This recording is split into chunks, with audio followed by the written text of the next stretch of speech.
Hi guys, can you hear me out there? Just want to check if I got sound. Pieces of wood.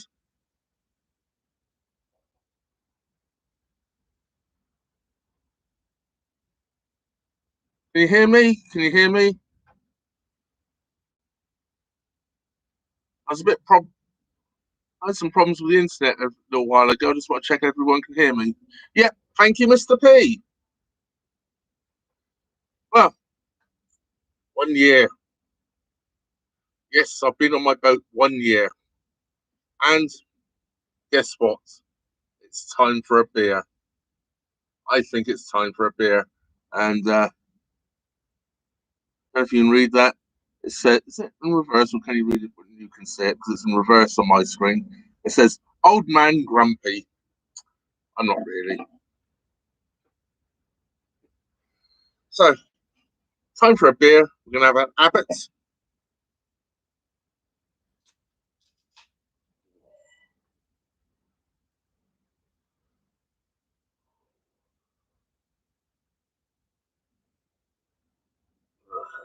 That's delicious.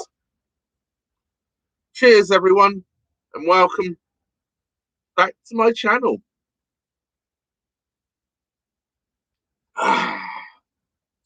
Oh, yes, it's been 1 year now since I've been on my boat. And I'm actually moored at Rugby, as you probably all know. I actually picked the boat up from Hill Morton. And Hill Morton is probably all of 2 miles away from where I am right now. So I've almost come back to square one. When I picked my boat up 2 years ago, I was about to say a year ago, the 22nd of February 2020, it was a rather damp, miserable evening. It was around 4 o'clock. I handed over the money and set off. I decided to move the boat that evening with my brother. My brother helped me, and he helped me up through Hillmorton Locks, where I moored up just the other side and spent the night. Well, it's very difficult to explain the feeling that I had at that point in time. Excuse me. It was absolutely great. You know how it feels when you just release. It just that was absolutely great. Anyways, that's just a little bit about that. Anyone got any questions about my 1 year on the canal? He's far away. People watching. We've got 15 people in here. Thank you very much for coming along, everybody. So, any questions on what I've been up to in that year? Otherwise, I'll just tell you what I have done traveling in that year. Not traveling. Oh dear, I need another drink.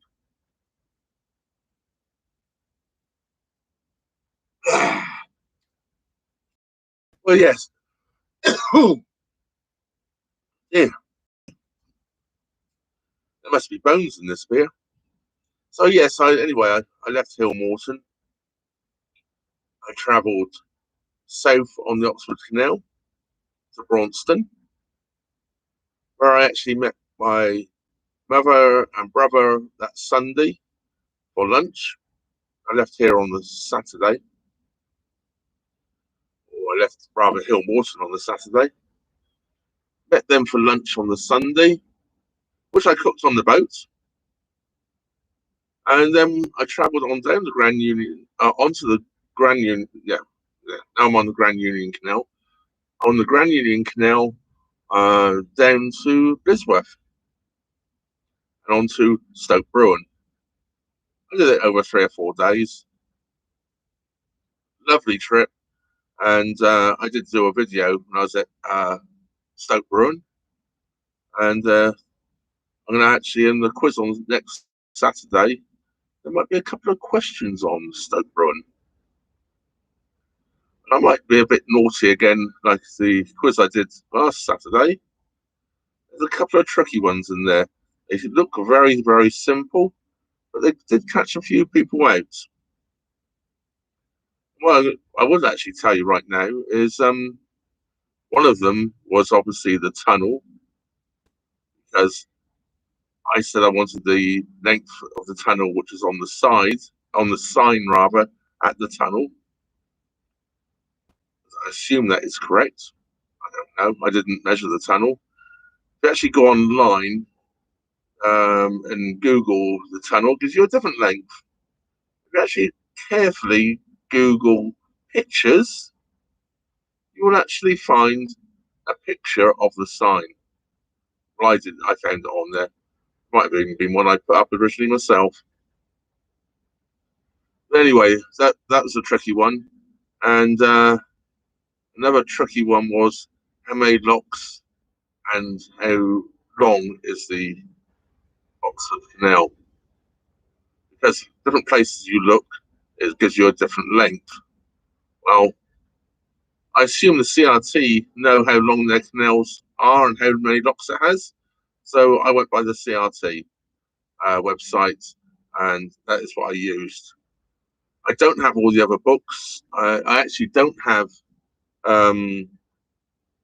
Nicholson's guide, actually, which takes me right down the Oxford Canal.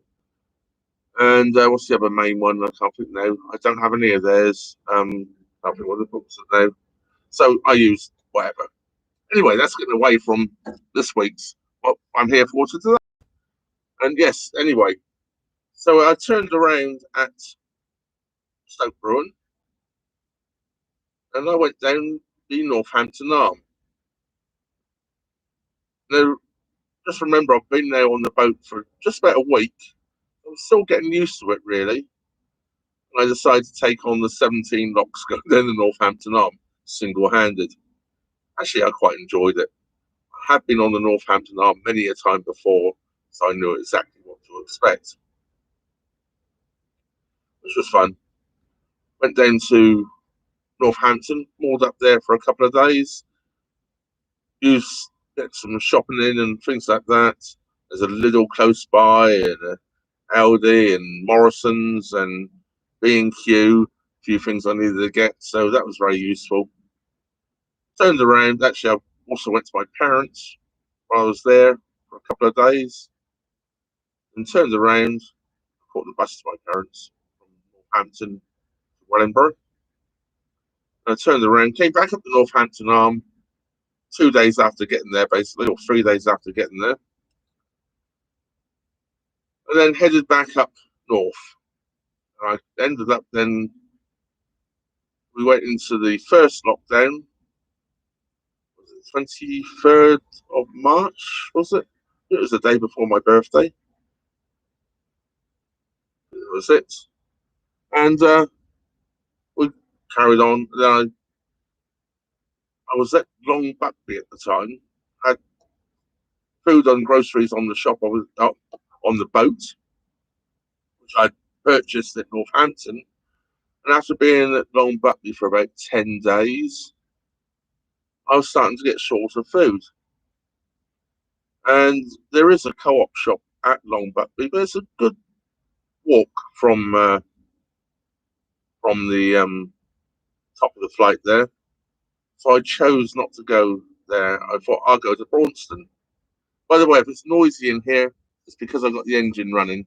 I forgot to charge the laptop up earlier, so I need to run the engine and keep the laptop charged. My laptop doesn't keep a good charge. So anyway, so I ended up by going to Braunston. So I walked up to Braunston shop, got some food. And I can't afford a shop here for, I don't know how long this lockdown's going to last. So I came to Rugby, where I stayed in Rugby then until May, until I moved on, wherever it was, the end of May, I think it was, end of May, I can't remember now. Carried on up Brandon on the network and had some fun on the canals, by which time the weather was absolutely gorgeous. Now, I sat here in lockdown in April and May last year, and it was just absolutely wonderful weather. You know, I wanted to get on with some jobs inside the boat, but it was so hot inside the boat. I spent most of my time sitting out on the back deck. It was fun.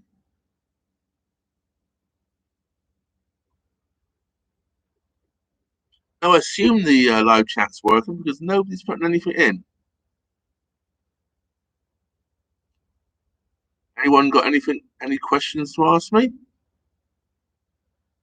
Hi, Lisa. Just making sure it's all working. Never know sometimes, do you? Hi, Narrowboat Mum. How you doing, Fiona?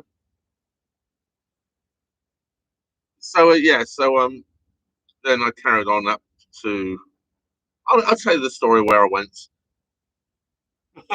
Lisa has been messaged me in Facebook saying that she was going to ask me a question on Friday's live stream or Thursday, whenever I did it. When did I do it? Thursday?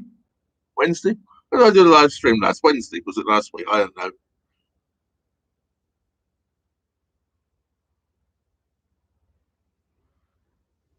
And she can't remember what the question was now. I was actually originally looking for a trad. Originally, I was looking for a trad, really, possibly a cruiser stern, and the last thing I was going to buy was going to be, sorry, possibly a semi trad. The last thing on my mind to buy actually was a cruiser stern. I thought it was a waste of a lot of space. But saying that, at that point in time, I thought I was only going to buy a boat around about 45 to 50 foot long. And I didn't want to lose the space in that. It is roughly. And I didn't want to waste that amount of indoor space.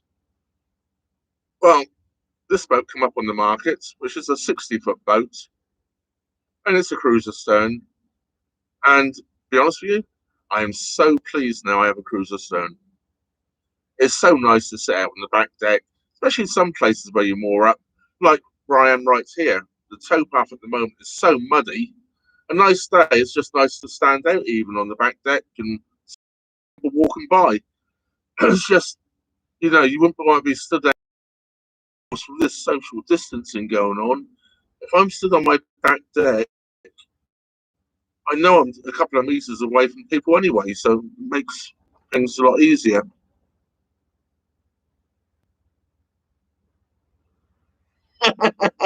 I can't remember, Lisa.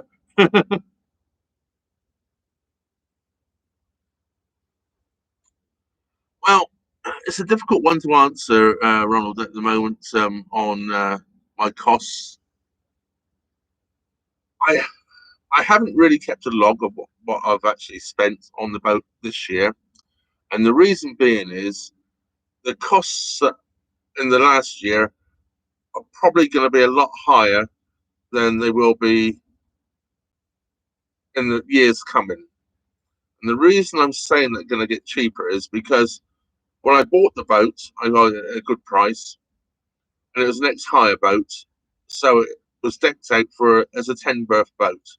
Had bunk beds fore and aft, and it was had the space, but obviously most of the space was taken up with bedding, bedrooms, etc. So I've been taking those out and I've been replacing it with other things. I've been putting in, changing the boat around quite a bit inside. So I've actually spent money this year on doing things to keep the boat, to get the boat inside how I wish. I know in future years there's probably going to be things like blacking, painting the boat, etc. So the costs are going to be there. But to be quite honest with you, I haven't really kept a log of every penny I've spent. Um, I didn't do it when I lived in a house, so I really don't see any point doing it now. Quite honest with you, if I've got money, I'm probably going to spend it on the boat. And to be honest with you, I don't have very much money, so very little's getting spent at the moment. I actually get by on around about £400 a month is my expenditure, everything. That's what I'm allowing myself to spend basically. So it's yeah, I get by on quite little, £100 a week, and that's got to buy my license, and I just paid my insurance due today. It was come out the bank today, or it might have come out yesterday. I don't know. I didn't check. Um, so yeah, I really, for this boat, if we go into costs, this year it's going to cost £1,050 for the license, I think. My insurance was 225, and then on top of that, you got your diesel costs. And I did work it out once. I used around about £10 worth of diesel a week. So you can work it out from that. Gas, about one every 2 to 3 months, and then whatever you want to spend on top of that, food wise and drink wise. And I haven't had much of this recently. I'll lean forward to read what everyone's saying over here.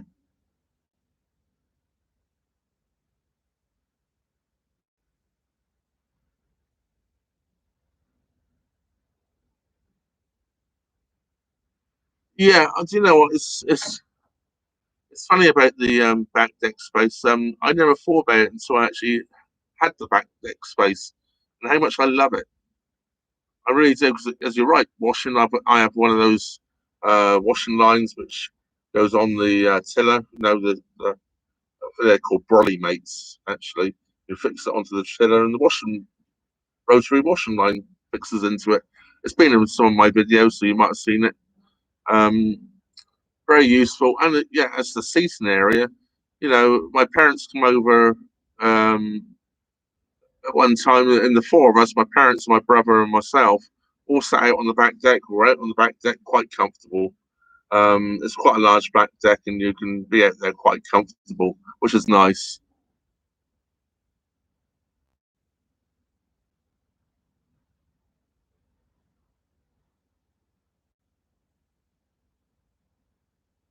I'm probably not going to move my sleeping space. I live here, so I don't where I sleep. It's next door to basically where I live. It's quite nice actually, especially when it was on very very cold. Because the fire puts out a lot of heat.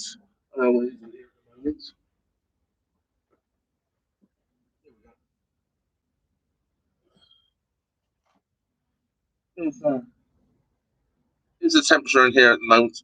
So that's in Celsius, not Fahrenheit.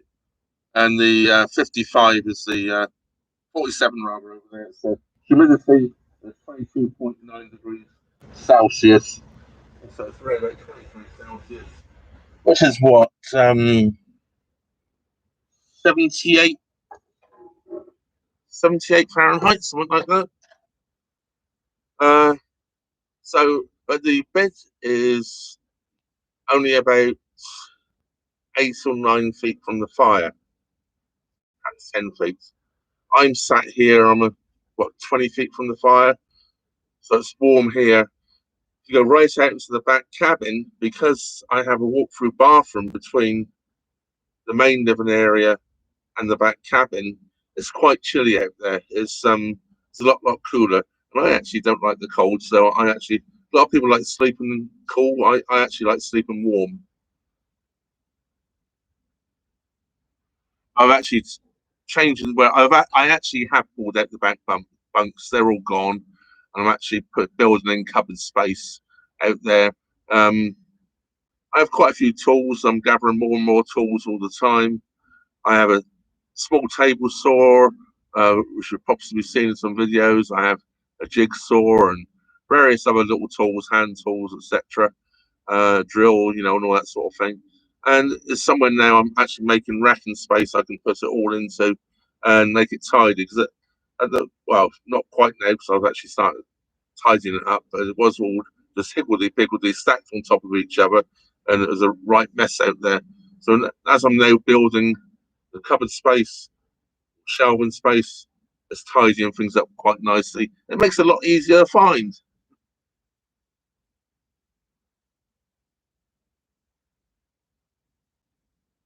Thank you very much there. Sorry, I've forgotten your name. Narrowboat change and pace. Oh dear, I'm terrible with names. Uh, I probably wouldn't change the multi-fuel stove for a diesel stove, and there's a real big reason for that. I think red diesels are going to be a thing of the past soon. So we're all going to be paying the price of road diesel for our boats. Really think that's going to happen. There's only going to be one price for diesel, and the multi-fuel stove. 90% of the time, well, perhaps not 90% of the time, but all day long, I'm burning three wood all the time. I forage for wood, and it makes it an awful lot cheaper. I only put coal in the evening, and if I was to change it to a diesel stove, yes, they're lovely and clean and they're instant warm. I guess all that, but they are. I've heard some people say they're how cheap they are to run and all that. I think they're pulling the wool over your eyes a little bit. Some people, what they tell you, because if you get real cheap diesel, perhaps they are. You know, if you're paying like 50p a gallon for your litre for your diesel, and there are a few places around you can get diesel that cheap still. I'm paying 80p a litre at the moment for it. Um, you know, would you probably would need to put in a separate diesel tank as well at the front of the boat. It's a long way to run gravity feed diesel if I put it in the same spot, which probably would have to go. Uh, yeah, I don't know. I love the idea of diesel stoves, nice and clean and all that. What I don't like is the cost that they could run into, and they're not cheap to put in either. Um, I believe they're quite reliable. I think diesel's going to go through the roof. So if I only have to pay for diesel for propulsion, I'll be glad to be only be doing that, and I can always keep warm for free.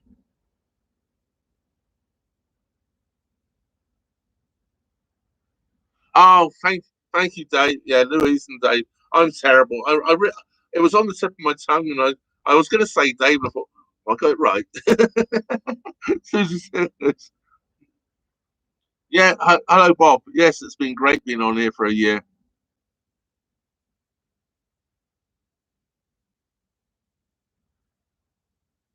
Yeah, do you know what? I don't. Well, I live on the boat on my own, so there's no real romance to it. But even so, I sat here and I can go like this. I can see the flames flicker away through the glass. And that's one thing I do keep is the glass nice and clean, because I do like to look at the flames.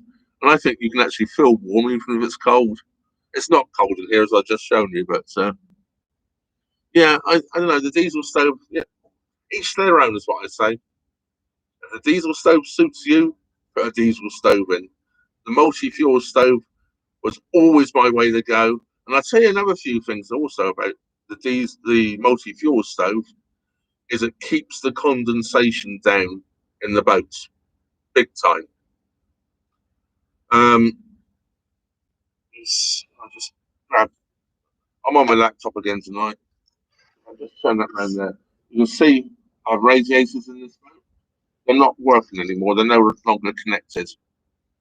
The radiators were on one of those Audi water heater gas heater things. Very expensive, awful. Wouldn't recommend them to anyone.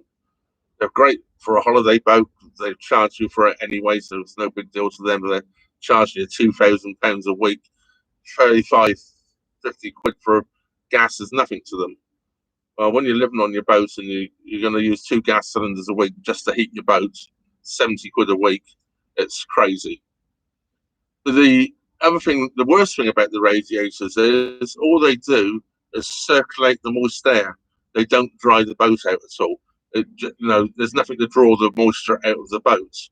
With a fire, as it's drawing air or oxygen and everything into the fire to burn, it's drawing all that moist air along with it. So it keeps humidity down. As I say, it's showing 46 now percent humidity in here. Actually, it's just dropped to 45. And I actually did laundry earlier on today, so it's actually quite high. It's normally around about 39 to 41 humidity in the boat, and I don't get condensation on the windows overnight.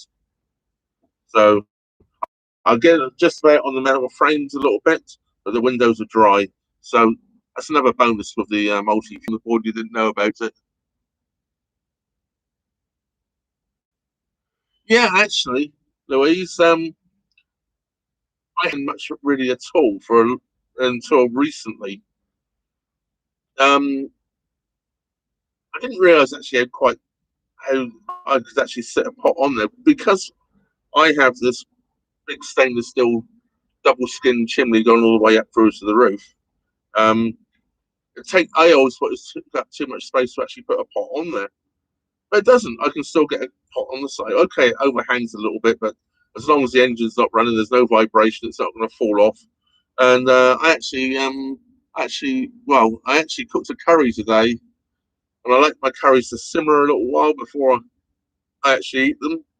And I sat it on the stove for an hour and a half after I cooked it to just carry on simmering. So that was great, yeah. And I tell you what I do like. I when the fire's on during the daytime, I move all the coals, or actually it's wood and Wi-Fi during the day, to one side, and I make the griddle on the bottom. Move it all around so there's nothing sitting there. It's just hot. I wrap uh, potatoes, and I do baked potatoes in the fire. They're gorgeous. Oh, I'm not showing any problems from here. It's showing its full strength. I wonder why it keeps buffering on my thing here. It's telling me how good the connection is, and it's actually showing. Well, it's got 6 dots on there, and it's showing 5 dots. That's weird. On this streaming service I use for doing the video. Hmm. Anybody else getting problems? I'm not going to be on too long anyway. I was really just coming on to say hello to everybody and to thank everybody. Yeah, wrap them in foil, of course. I have seen people put them directly in the fire and they come out black bits on them. Well, what I do is I move all the coals. I've quite a large fire, so I can move all the coals to one side. And I just put a couple down in there. Thanks, Lisa. Oh, okay. That's weird because I'll have to. I don't know why it is. Although I'm not surprised because half an hour before I started streaming, I was having problems. I was on my laptop and I had problems on my laptop then, but it seemed to go away. And as I say, it's this whatever it is I use. I don't use the studio. I use I've got some software I use for the streaming, um, and it tells me how good the broadband width is actually. Um, and it's on 5 out of 6 dots, which is odd.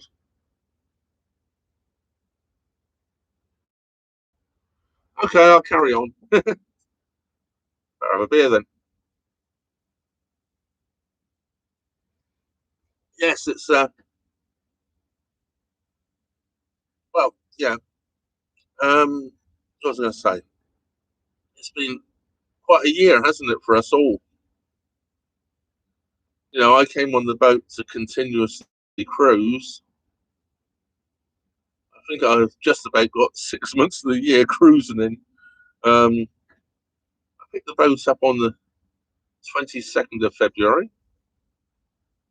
23rd lockdown happened when I was at Long But. I spent 10 days there. Then I took 2 days moving, one to Boston and then one to here at Rugby. Sat here to the end of May. Then went off cruising, went up through Birmingham, came back down through Warwick, and ended up back going down the south. This way I went to Coventry.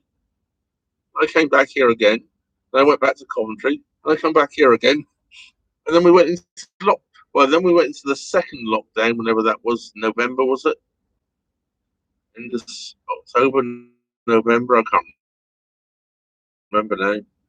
And I haven't moved since because I want to stay here at that short period of time when we could have moved. I wanted to be here because my brother was picking me up here from here to take me to my parents for Christmas, and I've been here since, all except for going and getting water and whatever, a few little trips here and there. I've come back to rugby all the time.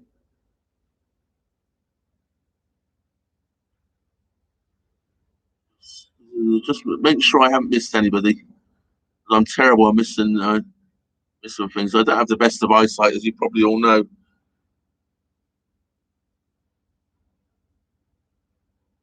That's one thing about living on a boat and driving a boat. The speed I go anyway is probably about 2 miles an hour. Even if I do hit something, it's never going to be a disaster. A bit different than a car. I hope it does, Lisa. I really do. The government in this country made an announcement today that most people are English on here, and I know you're from. I haven't even forgotten where you. I know from America. I was just trying to think. Indiana, aren't you? I think. Um, and looks like we we will be allowed to move, I believe, in April. So probably about another 5 or 6 weeks sat here, and then off. No, it's got a message on my phone. Um, yeah, so we'll be off then, and then wherever I go, who knows? I'm going to head north. That much I do know. I'm going to head up to the Coventry. I'm not going to go down to the basin, although I say I'm not going to go down to the basin. I might do because Wicks is really, really close to the basin, and if I have the money to buy the rest of the boarding I need for finishing off the back cabin, it's only a 100-yard walk to Wicks there, so it's not too far to carry it. Where Wicks here is well over half a mile away, so it's quite heavy to carry things back to the boat, or carry heavy things back to the boat. It's quite awkward.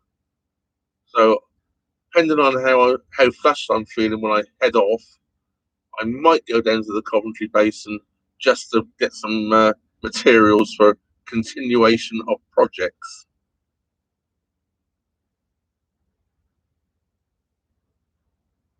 You'll come and save.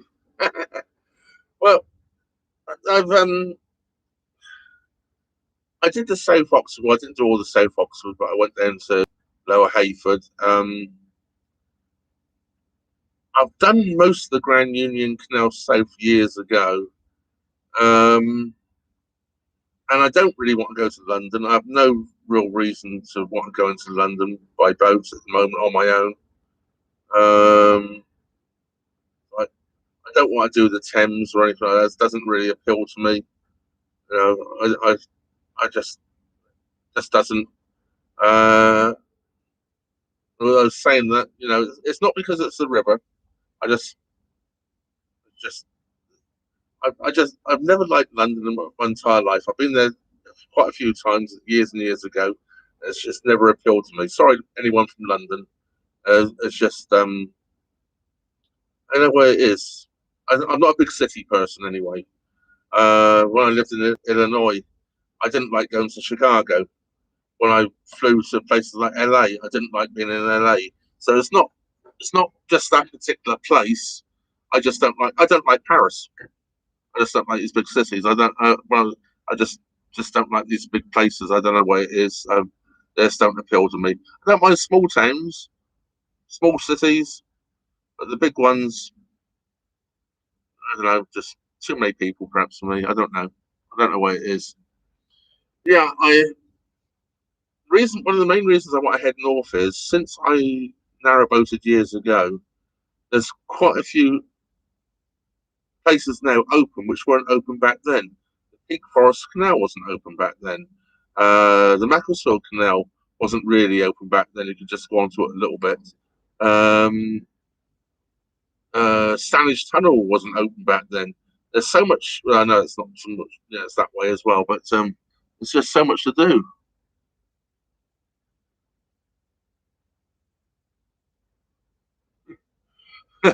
Well, I want to do the Ribble Link. I must admit, I do want to do the Ribble Link. So it's not that I don't want to go on rivers.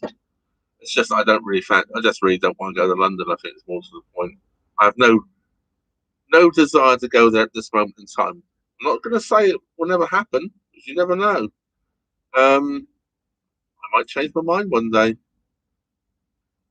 And also, to be quite honest with you, when I'm locking and I'm locking on my own, I really do like the narrow locks. It's just I like to stay on the narrow locks and more if I can. I like doing the locks. I'm quite happy doing them on my own. I don't have a problem. But it's a lot easier to control your boat in a narrow lock, single-handed locking. And of course, the Grand Union's double locks all the way down.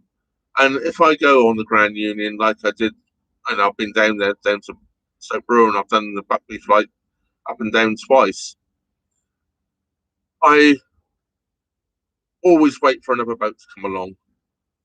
I'm never in really that much of a hurry, but the last time I came up the Buckley flights, I think I waited a day and a half for a boat. I got there, well, not quite a day and a half. I got there, I know it was in March, but I got there about 1 o'clock in the afternoon. And okay, it wasn't a day and a half because about noon the next day, a boat came along. So it wasn't a day, but it was a long time.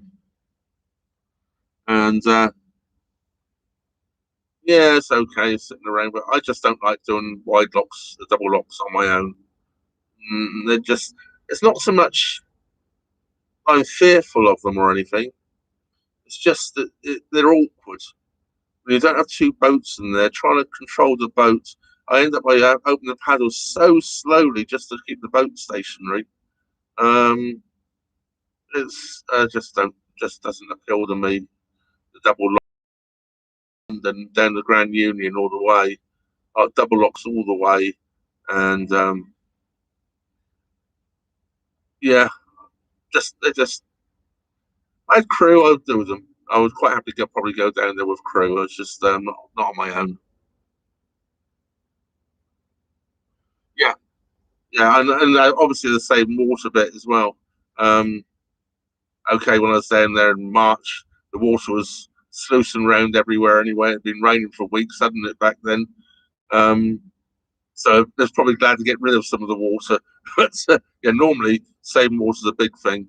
And when I came down Hatton Flight earlier in the year, they're all double locks, obviously on the Grand Union. I did everything. All of them was for two people, myself and another boat in the lock. And I came down Hatton Flight with another single-handed boater, and with a lady, and she was in her 70s.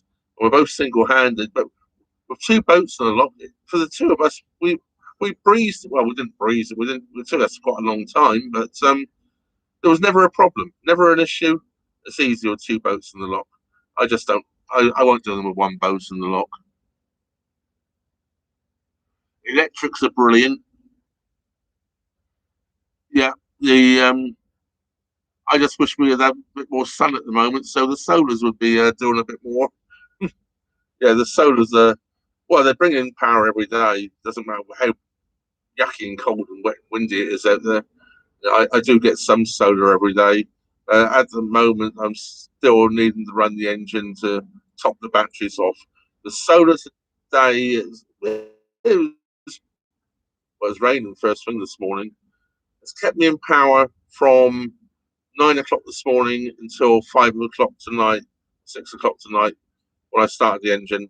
To number one, I'd forgotten to plug the laptop in earlier, so it was pretty much dead. But, I actually have the engine running right now, so I've got to go and turn that off in a moment. But yeah, it's electrics are good. It's nice. I put in all the double sockets through the boat, and a lot of them I put in with USB ports. In it's great.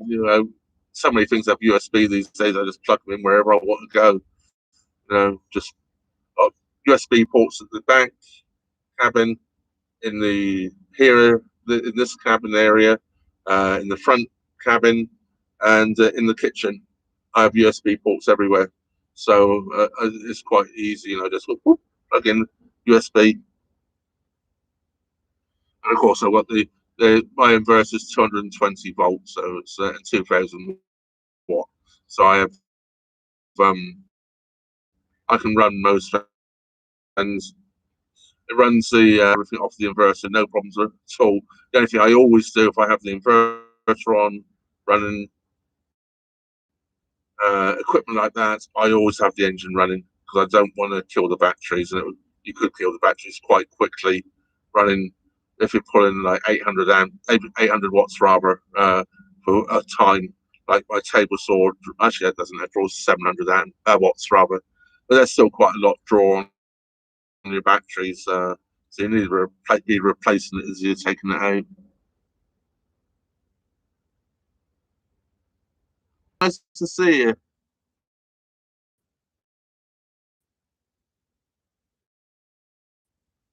Never, never set a lock, and there was no mooring.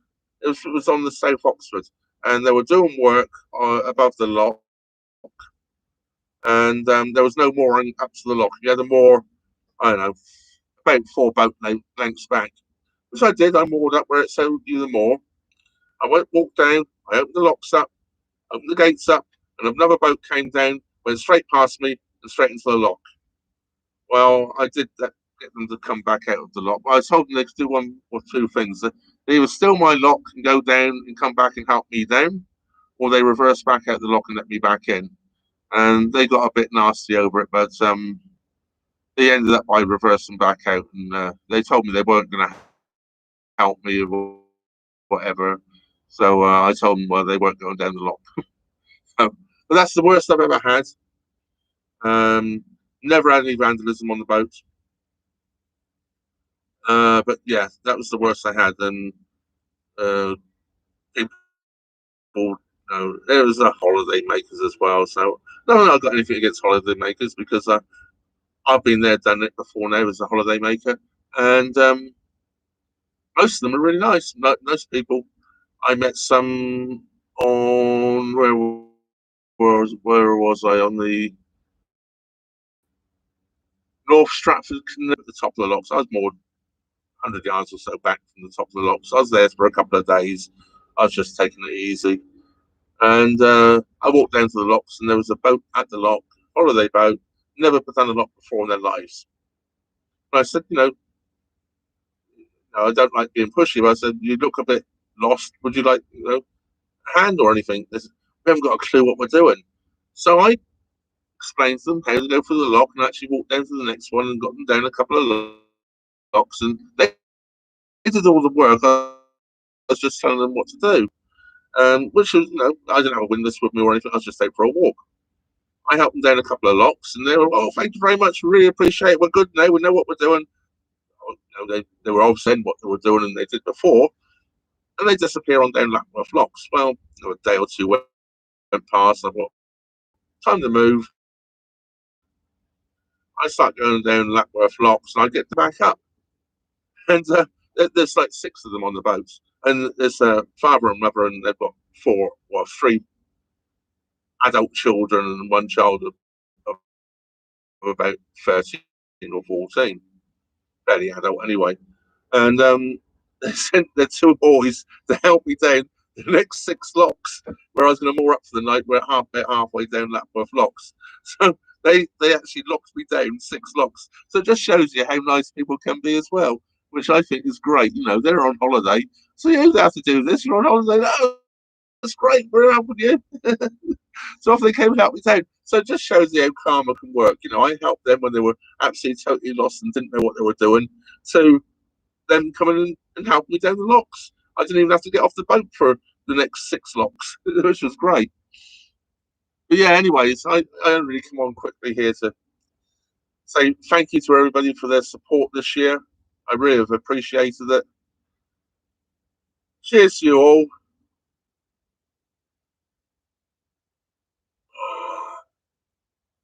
I don't drink much beer these days. Can't afford it. So it was a treat for me tonight. But yeah, Anyways, if nobody's got any more questions, I'm gonna close off so I can go and turn my engine off before it gets to 8 o'clock. We don't want to upset. I wouldn't upset my neighbours if I left them run the back engine running anyway. I have the plant boat behind me, um, and I'm pretty sure he wouldn't come banging on my door or yelling and shit. Especially as I got some of his plants actually in my boat at the moment, germinating. So that's what boaters are like. We help each other out. But yeah. Anyways, thank you very, very much, all of you, for joining me. I really appreciate it. And thank you for everybody that's given me a thumbs up. That's all good stuff as well. And as I've done the video today, I'm probably not going to put, or done this today, I'm probably not going to do a video Wednesday. I'm basically running out of material to use. I've been sat here for too long. I'll do the quiz again on Saturday, part 2, and announce all the up to then how people are doing.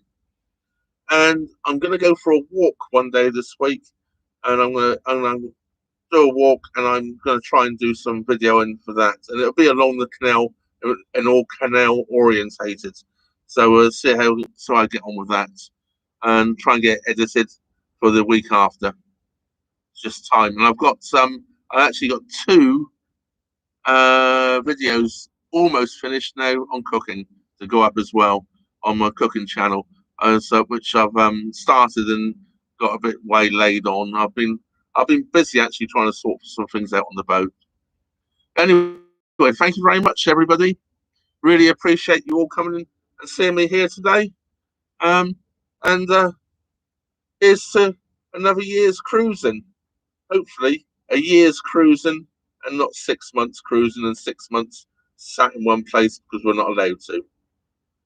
Bye, everybody.